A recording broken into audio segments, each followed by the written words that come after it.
বিসমিল্লাহির রহমানির রহিম। সুপ্রিয় শিক্ষার্থীরা, আসসালামু আলাইকুম।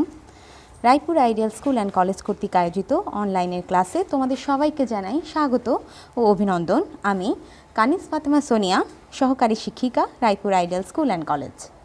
আজ তোমাদের সামনে আমি যে বিষয়টি নিয়ে এসে হাজির হয়েছি তা হচ্ছে আইডিয়াল 6-এর ইংলিশ বিষয়। তোমরা জানো তোমাদের ইংরেজিতে একটি সিন প্যাসেজ আসে যেটি বই থেকে।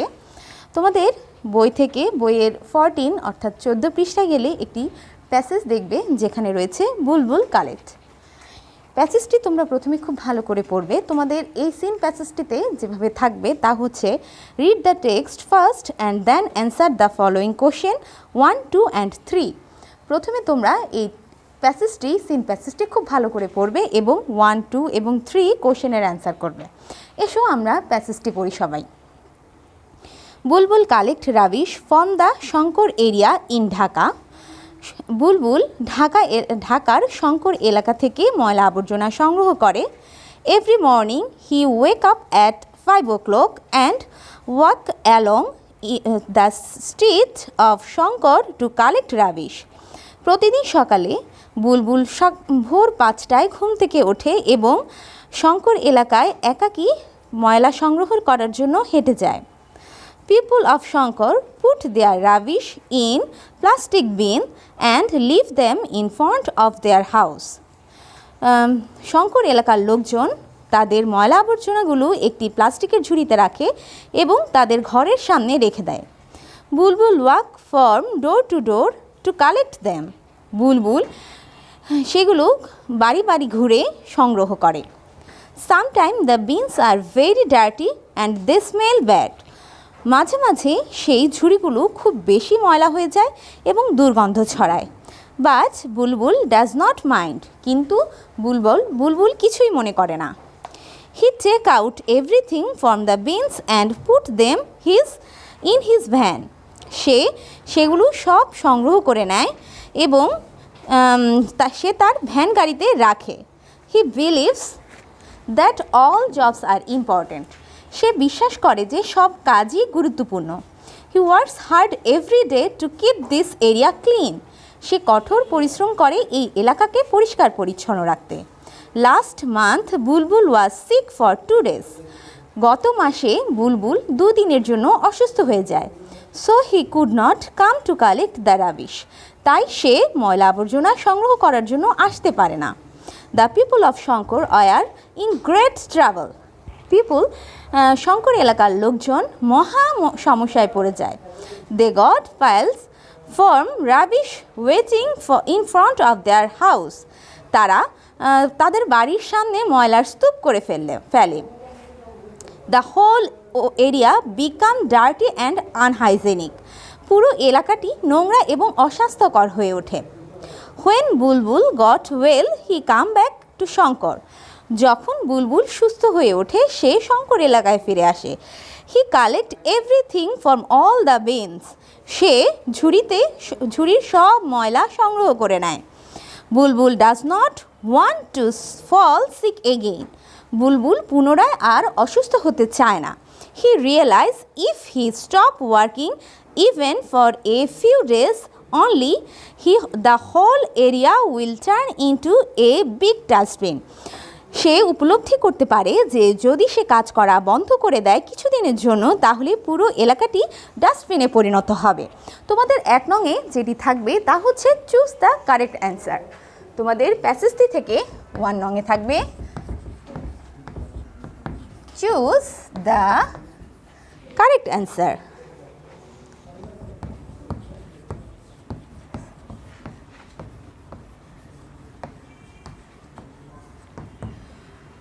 এখানে হচ্ছে তোমাদের সঠিক উত্তর আকারে থাকবে চুজ দ্য কারেক্ট আনসার। যেভাবে থাকবে তা হচ্ছে, যেমন ধরো Bulbul collect rubbish from. Bulbul সংগ্রহ করে ময়লা আবর্জনা। Sylhet area, Shankar area, Shyamoli area, Sherpur area. তাহলে সঠিক অ্যান্সারটি হচ্ছে শঙ্কর এরিয়া। তাহলে তোমরা শুধু অ্যান্সারটি লিখবে শঙ্কর এরিয়া।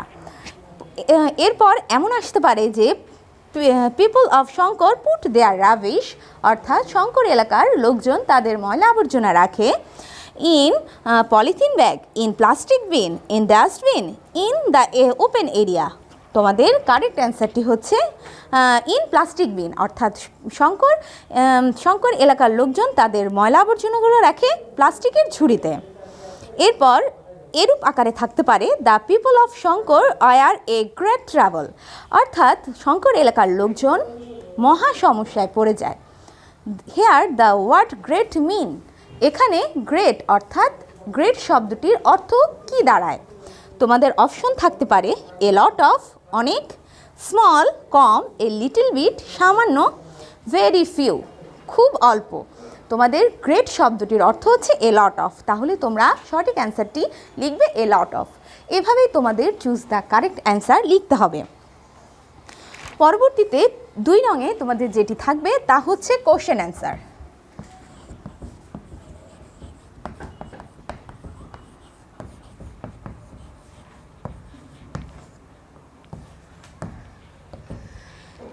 কোশ্চেন অ্যান্সারে তোমাদের এই প্যাসেজটি থেকে যে আকারে থাকতে পারে তা হচ্ছে where do the people of Shankar put their rubbish. Where অর্থ কোথায়, অর্থাৎ শঙ্কর এলাকার লোকজন তাদের ময়লা আবর্জনাগুলো কোথায় রাখতো। অ্যান্সারটি এভাবে তোমাদের প্যাসেজ থেকে বের করে লিখতে হবে, তা হচ্ছে the people of Shankar put their rubbish in front of their house, অর্থাৎ শঙ্কর এলাকার লোকজন তাদের ময়লা আবর্জনাগুলো তাদের বাড়ির সামনে রাখে। পরবর্তীতে এরকম প্রশ্ন থাকতে পারে যে why does Bulbul think that all jobs are important. Bulbul কেন মনে করে যে সকল কাজই গুরুত্বপূর্ণ? অ্যান্সারটি হচ্ছে Bulbul think that all jobs are important because every job has its own value and purpose, অর্থাৎ প্রত্যেকটি জব অর্থাৎ কাজেরই নিজস্ব মূল্য এবং উদ্দেশ্য রয়েছে, তাই বুলবুল মনে করে যে সব কাজই গুরুত্বপূর্ণ।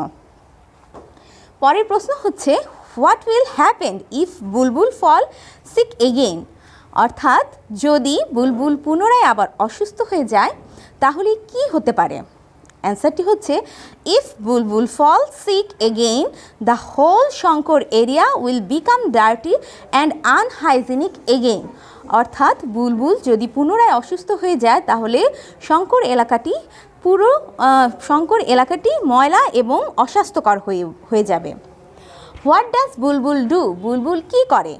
বুলবুল collect rubbish from the Shankar area in Dhaka. তোমাদের 3 রঙে যা থাকবে তা হচ্ছে fill in the gap. Fill in the gap.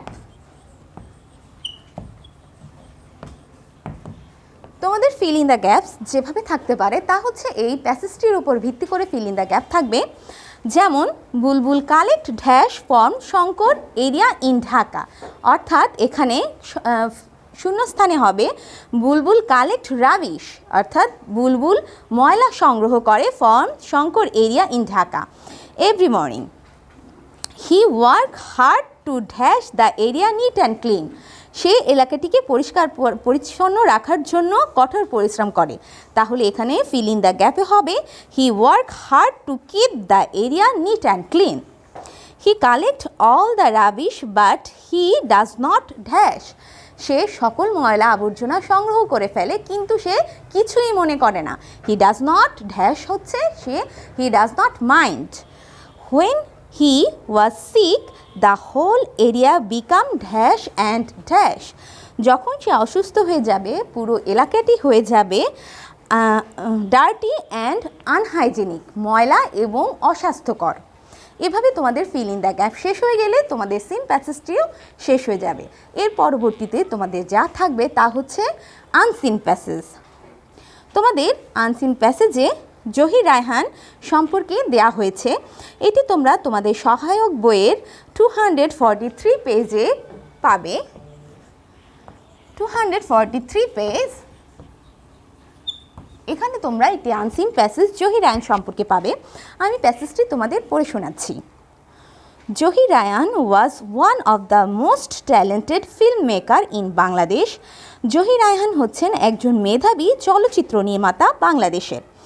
He was born on 19th August 1935 in the village Majipur in Feni district. তিনি ফেনী জেলার মাজুপুর গ্রামে 1935 সালের 19 আগস্ট জন্মগ্রহণ করেন। He was an active worker of the language movement. তিনি ভাষা আন্দোলনের একজন সক্রিয় কর্মী ছিলেন। He participated in almost all the movement from 1952 to 1971। তিনি 1952 সাল থেকে 1971 সালের প্রায় সবগুলো আন্দোলনে অংশগ্রহণ করেছিলেন। এই লাইনটি তোমাদের জন্য গুরুত্বপূর্ণ, তার কারণ হচ্ছে এখানে হচ্ছে he participate in almost all the movement. Almost মানে হচ্ছে প্রায় সবগুলো আন্দোলনে, তার মানে হচ্ছে তিনি সবগুলো আন্দোলনে নয়, তিনি প্রায় সবগুলো আন্দোলনে যোগদান করেন। Zahir Raihan dreamed of the Democratic society. Zahir Raihan একটি গণতান্ত্রিক সমাজের স্বপ্ন দেখতেন। A society that will ensure freedom of speech and will, এমন একটি সমাজের যেখানে ইচ্ছা এবং বাক স্বাধীনতা নিশ্চিত হবে। He made a legendary film, Jibon Theke Neya, based on the language movement of 1952। তিনি 1952 সালের ভাষা আন্দোলনের ওপর ভিত্তি করে জীবন থেকে নেয়া নামক একটি কাল্পনিক চলচ্চিত্র নির্মাণ করেন। Beside his great documentary on Pakistani atrocities, stop genocide, help create world sentiment in favour of our liberation war. এছাড়াও পাকিস্তানি নিষ্ঠুরতার ওপর তার গণহত্যা বন্ধ করো, অর্থাৎ স্টপ জেনোসাইড হচ্ছে এর অর্থ হচ্ছে গণহত্যা বন্ধ করো, এমন একটি প্রামাণ্য চিত্র তিনি তৈরি করেছিলেন, যেটি মুক্তিযুদ্ধের পক্ষে সমবেদনা তৈরি করেছিল। The great filmmaker was brutally killed by some traitors of this country in 1972. এদেশেরই 1952 সালে এদেশেরই কিছু বিশ্বাসঘাতকদের দ্বারা তিনি নৃশংসভাবে নিহত হন। এরপর এই প্যাসেজটির পর তোমাদের যা থাকবে তা হচ্ছে 4 নম্বরে কমপ্লিট দ্য টেবিল। তোমাদের 4 নং যা থাকবে তা হচ্ছে কমপ্লিট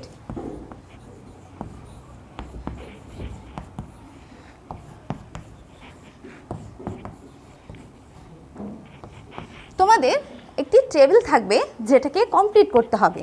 এটা তোমাদের এই প্যাসেজের উপর বেস করে থাকবে, অর্থাৎ প্যাসেজ থেকে ভিত্তি করে থাকবে। আমি তোমাদেরকে উদাহরণস্বরূপ দেখিয়ে দিচ্ছি কিভাবে থাকবে এই টেবিলটি।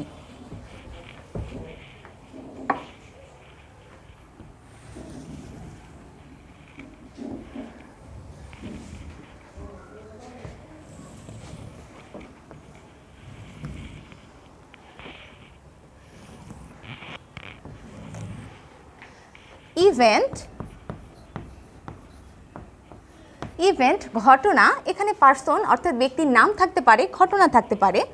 ইয়ার, টাইম অর্থাৎ এখানে বছর বা সময় থাকতে পারে। প্লেস অর্থাৎ স্থান।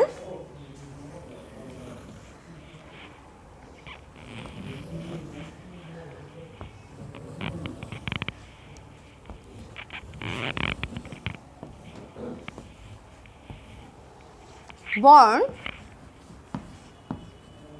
জন্মগ্রহণ করেন, যেহেতু এটি জহির রায়হানের সম্পর্কে, অতএব জহির রায়হান কোথায় কত সালে জন্মগ্রহণ করেন। এখানে টাইম এবং ইয়ার, সময় এবং বছর দেওয়া আছে, তোমরা দিবে হচ্ছে 1935 অর্থাৎ 1935। 1935 সালে তিনি জন্মগ্রহণ করেন। কোথায় জন্মগ্রহণ করেন? মাজুপুর ইন ফেনী।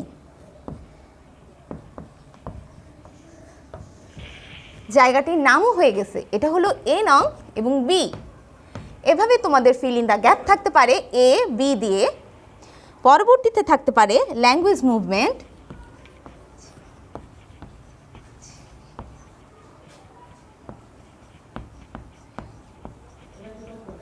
ল্যাঙ্গুয়েজ মুভমেন্ট অর্থাৎ ভাষা আন্দোলন। সময়টা হচ্ছে কত সালে ভাষা আন্দোলন হয়েছিল? 1952, 1952 সালে। এখানে ক্রস থাকতে পারে কারণ এখানে আমাদের জায়গাটির নামের প্রয়োজন নেই। এরপর হচ্ছে লিবারেশন ওয়ার অর্থাৎ মুক্তিযুদ্ধ।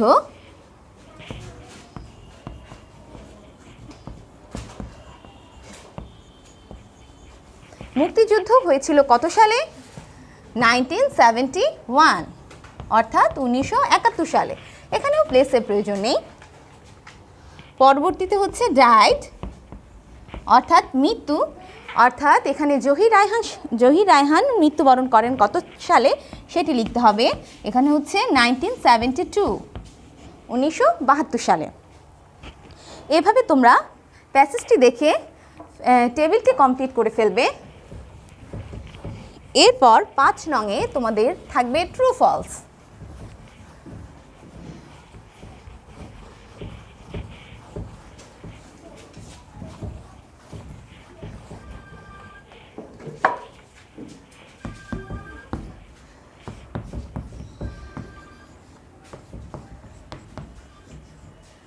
ট্রু ফলস অর্থাৎ read the following statement, write T for correct statement and A for false statement. অর্থাৎ তোমাকে নিচের সেন্টেন্সগুলো, বাক্যগুলো পড়ে সঠিক বাক্যটির জন্য টি লিখতে হবে এবং যেটি ভুল হবে, ভুল বাক্যটির জন্য তোমাকে এফ লিখতে হবে। If false give the correct answer. যদি মিথ্যা হয় বা ভুল হয় তাহলে তোমাকে কারেক্ট সেন্টেন্সটি অর্থাৎ সঠিক বাক্যটি লিখতে হবে। আমি উদাহরণস্বরূপ তোমাদের বলতে পারি যে Zahir Raihan took part in all the movement from 1952 to 1971, অর্থাৎ জহির রায়হান 1952 থেকে 1971 সালের সকল আন্দোলনে অংশগ্রহণ করেছিলেন। আমি তোমাদেরকে প্যাসেজটি যখন পড়িয়েছি তখনই বলেছি অলমোস্ট কথাটা রয়েছে, অর্থাৎ তিনি প্রায় সকল আন্দোলনে অংশগ্রহণ করেছিলেন। তিনি সকল আন্দোলনে নয়, অলমোস্ট অল মুভমেন্ট, অর্থাৎ এখানে এটি ফলস হবে। এখানে যদি অলমোস্ট কথাটি যুক্ত হয় তাহলে এটি সঠিক হয়ে যাবে, অর্থাৎ Zahir Raihan took part in almost all the movement from 1952 to 1971। পরবর্তীতে যেভাবে থাকতে পারে তা হচ্ছে Zahir Raihan had great patriotic spirit. Patriotic অর্থ হচ্ছে স্বদেশপ্রেমী। জহির রায়হান ছিলেন স্বদেশপ্রেমিক। Yes, it is true, Zahir Raihan ছিলেন একজন স্বদেশপ্রেমিক। The film, Jibon Theke Neya, was based on the liberation war of 1971। Jibon Theke Neya চলচ্চিত্রটি 1971 সালের মুক্তিযুদ্ধের উপর ভিত্তি করে তৈরি করা হয়েছে। এটি হবে ফলস, কারণ এটি হয়েছিল যে ল্যাঙ্গুয়েজ মুভমেন্ট অফ 1952, অর্থাৎ 1952 সালের ভাষা আন্দোলনের উপর বেস করে এটি তৈরি করা হয়েছিল, তাহলে এটি ফলস হবে। পরবর্তীতে রয়েছে Zahir Raihan took part in many movement related to our independence, অর্থাৎ আমাদের স্বাধীনতার সাথে সম্পর্কিত অনেক আন্দোলনেই জহির রায়হান অংশগ্রহণ করেন, এটি ট্রু। তারপরে রয়েছে stop genocide is a great documentary on brutality of Pakistani force, অর্থাৎ পাকিস্তানি সৈন্যদের নিষ্ঠুরতার একটি প্রামাণ্য চিত্র ছিল স্টপ জেনোসাইড, অর্থাৎ গণহত্যা বন্ধ করো, এটিও ট্রু। এরপর 6 নম্বরে তোমাদের যা থাকবে তা হচ্ছে read the text below and complete with the suitable word given in that box, অর্থাৎ একটি বক্সের মধ্যে কিছু ওয়ার্ড দেওয়া থাকবে, তার সেই ওয়ার্ডগুলো নিয়ে তোমাকে একটি শূন্যস্থান পূরণ করতে হবে। এটি তোমরা তোমাদের সহায়ক বইয়ের 243 পেজে পাবে। আমি তোমাদের সুবিধার জন্য এটি একবার পড়িয়ে দিচ্ছি। Bangladesh is our dash, Bangladesh is our motherland, Bangladesh হচ্ছে আমাদের মাতৃভূমি। It is a very dash country, it is a very ancient country, ancient অর্থ হচ্ছে প্রাচীন, এটি একটি প্রাচীন দেশ। The people of this country are peace loving, এ দেশের মানুষজন শান্তিপ্রিয়। We went to dash in peace with all other dash, we want to live the peace with all other nation, অর্থাৎ আমরা অন্যান্য জাতির সাথে শান্তিপূর্ণভাবে বসবাস করতে চাই। We envy none, we envy dash, অর্থাৎ এনভি অর্থ হিংসা করা, আমরা কাউকে হিংসা করি না। We desire the prosperity of all, আমরা সকলেরই উন্নতি চাই, এখানে হচ্ছে শূন্যস্থান হচ্ছে prosperity. The Bangladeshis are generous and selfless, অর্থাৎ এখানে শূন্যস্থানটি হচ্ছে সেলফলেস। সেলফলেস অর্থ হচ্ছে নিঃস্বার্থ। বাংলাদেশিরা হচ্ছে উদার এবং নিঃস্বার্থ। We are proud of our dash, we are proud of our culture, আমরা আমাদের সংস্কৃতি নিয়ে গর্বিত। Religion is at all the root of our dash of our lives, religion অর্থাৎ ধর্ম হচ্ছে আমাদের বসবাসের মূল ভিত্তি। এরপর 7 নম্বরে তোমাদের যা থাকবে, 6 নম্বরে তোমাদের ফিল ইন দ্য গ্যাপ থাকবে।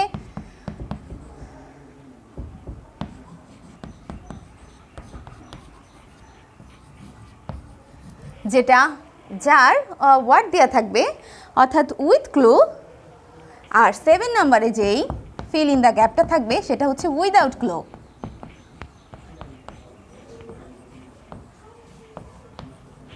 উইদাউট ক্লু অর্থাৎ এখানে কোনো শব্দ দেওয়া থাকবে না, তোমাকে নিজে থেকে এটা পূরণ করতে হবে। এটি তোমাদের শিটে আছে, তোমরা পড়ে নেবে। আমি তোমাদের সুবিধার জন্য একবার পড়ে দিচ্ছি।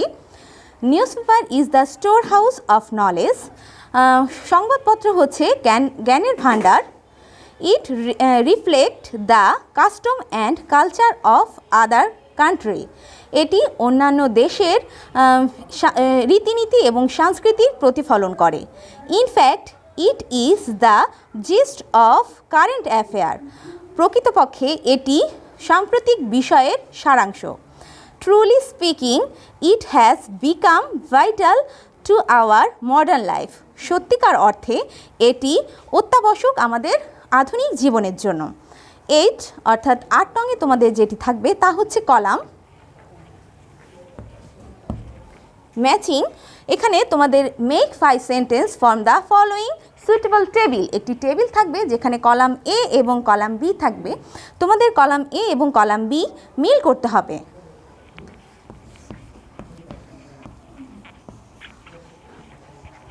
এটি তোমাদের সাজেশনে দেওয়া হয়েছে, তারপরও আমি তোমাদের পড়ে শোনাচ্ছি। ফার্মার প্লে, এখানে ফার্মার প্লের সাথে যেটি মিলবে তা হচ্ছে a very important role in our life, অর্থাৎ কৃষকরা আমাদের জীবনে গুরুত্বপূর্ণ ভূমিকা পালন করে। They work hard and thus supply us with food, তারা কঠোর পরিশ্রম করে আমাদের খাদ্যের যোগানের জন্য। But they had a very poor life, কিন্তু তারা দারিদ্রতার সাথে জীবনযাপন করে। Most of the farmer are illiterate, বেশিরভাগ কৃষকই অশিক্ষিত। They cannot cultivate in the scientific way, তারা আধুনিক বৈজ্ঞানিক প্রক্রিয়ায় কাল্টিভেট চাষাবাদ করে না। 9 নঙে তোমাদের এরপরে গ্রামারে চলে যাব।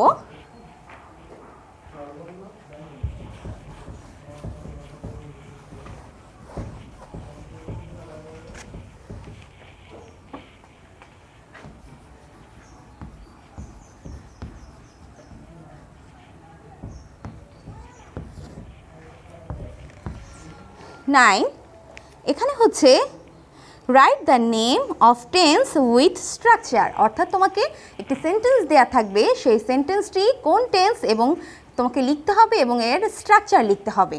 উদাহরণস্বরূপ আমি দেখিয়ে দিচ্ছি। I am playing with my friend, I am playing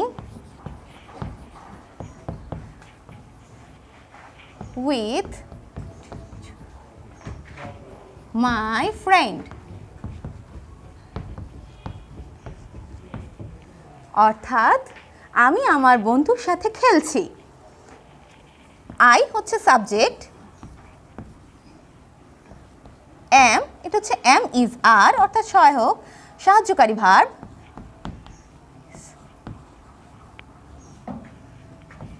play verb, ভার্বের সাথে আইএনজি রয়েছে,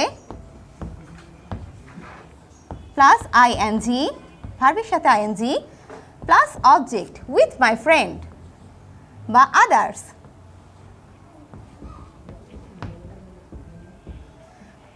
এখানে তাহলে আমাদের স্ট্রাকচারটা হচ্ছে subject plus am is are plus ভার্বের সাথে আইএনজি যোগ প্লাস অবজেক্ট। তাহলে এটি কোন টেন্সে পড়ে? এটি হচ্ছে প্রেজেন্ট কন্টিনিউয়াস। তোমার অ্যান্সারটি হবে present continuous.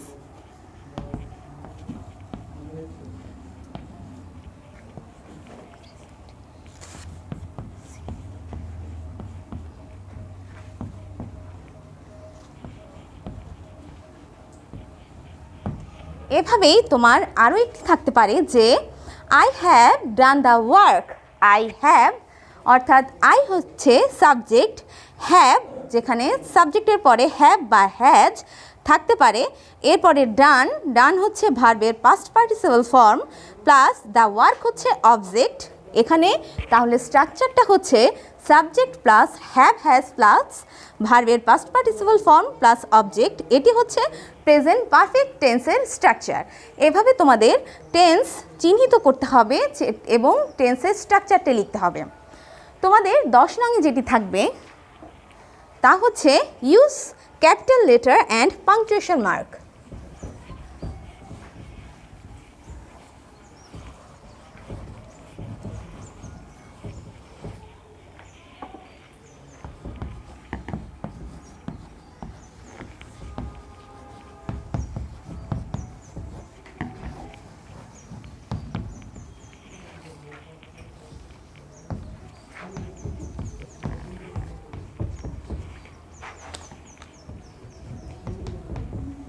Punctuation marks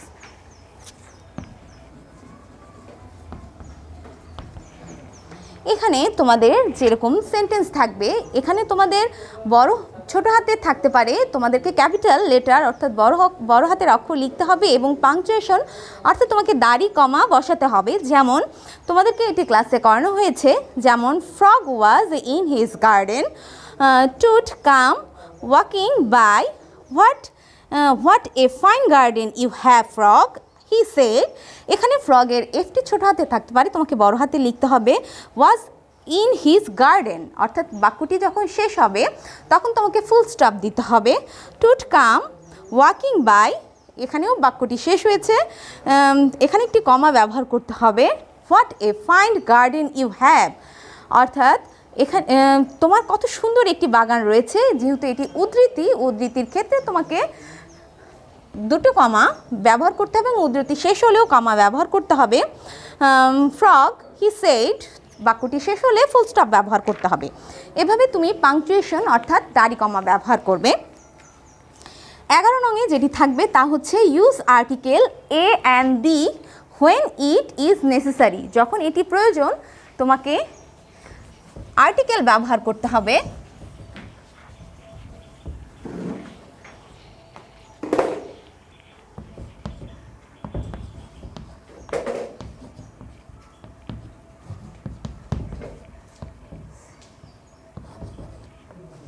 use article a and the এখানে যেভাবে থাকতে পারে তা হচ্ছে, এটিও তোমাদের ক্লাসে পূর্বে করানো হয়েছে। যেমন he is dash doctor, he is a doctor, তিনি একজন ডাক্তার। এখানে এ ডক্টর ব্যবহৃত হবে। এরপর পরে রয়েছে it is an interesting game, এটি একটি মজাদার খেলা। Interesting A E I O U এসব ভাওয়েলের ক্ষেত্রে অ্যান ব্যবহৃত হয়। এরপরে রয়েছে he is a university student. তোমরা জানো এ ই আই ও ইউ এসব ক্ষেত্রে অ্যান ব্যবহৃত হয়, কিন্তু তারপরও ইউনিভার্সিটি এখানে অ্যান ব্যবহৃত হবে না, এখানে এই ব্যবহৃত হবে। তার কারণ হচ্ছে ইউ শব্দটি যদি ইউ এর মতো উচ্চারণ হয় তাহলে সেখানে অ্যান ব্যবহৃত হয় না। এ কারণে ইট ইজ অ্যান ইউনিভার্সিটি স্টুডেন্ট হবে না, হবে ইট is a university, he is a university student, অর্থাৎ এখানে এ ব্যবহৃত হবে। এভাবে তোমরা ক্যাপিটাল আর্টিকেল, ইউজ আর্টিকেল অর্থাৎ আর্টিকেল ব্যবহার করতে পারো। তোমাদের পরবর্তীতে অর্থাৎ 12 নংয়ে যা থাকবে তা হচ্ছে রাইটিং পার্ট।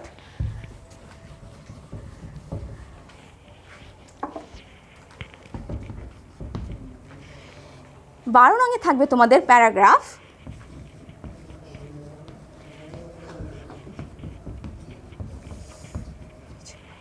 প্যারাগ্রাফ তোমাদের যেভাবে থাকবে তা হচ্ছে তোমাদের আওয়ার ন্যাশনাল ফ্ল্যাগ, আমাদের জাতীয় পতাকা, অথবা ইয়োর প্যারেন্টস, তোমার পিতামাতার সম্পর্কে লিখো। এরকম তোমাদের প্যারাগ্রাফ থাকতে পারে।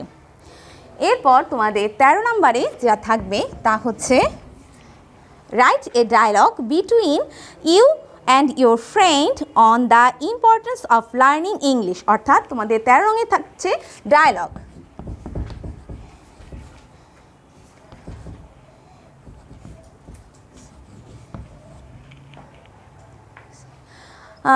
ডায়ালগটা হচ্ছে write a dialogue between you and your friend on the importance of learning English, অর্থাৎ ইংরেজি শিক্ষার গুরুত্ব বুঝিয়ে তুমি এবং তোমার বন্ধু একটি কথোপকথন আলাপ আলোচনা একটি ডায়ালগ তৈরি করবে।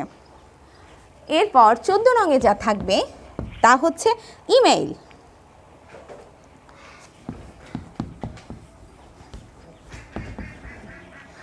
এভাবে ইমেল থাকতে পারে, সাপোজ ইউ আর রবি রিয়া, মনে করো তুমি রবি বা রিয়া, ইয়োর ফ্রেন্ড তারুণ তুলি, তোমার বন্ধু তারুণ অথবা Tuli, has sent you a nice gift on your birthday, তোমার জন্মদিনে একটি চমৎকার উপহার তোমাকে দিয়েছে।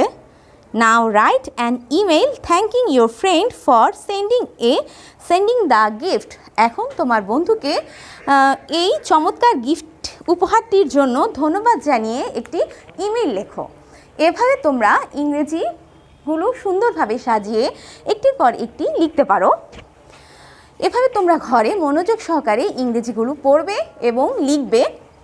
আশা করি আল্লাহ তোমাদের ভালো রাখবে, সুস্থ রাখবে, সেই কামনায় আমি আজকের ক্লাস এখানেই শেষ করছি। ভালো থেকো, আল্লাহ হাফেজ, আসসালামু আলাইকুম।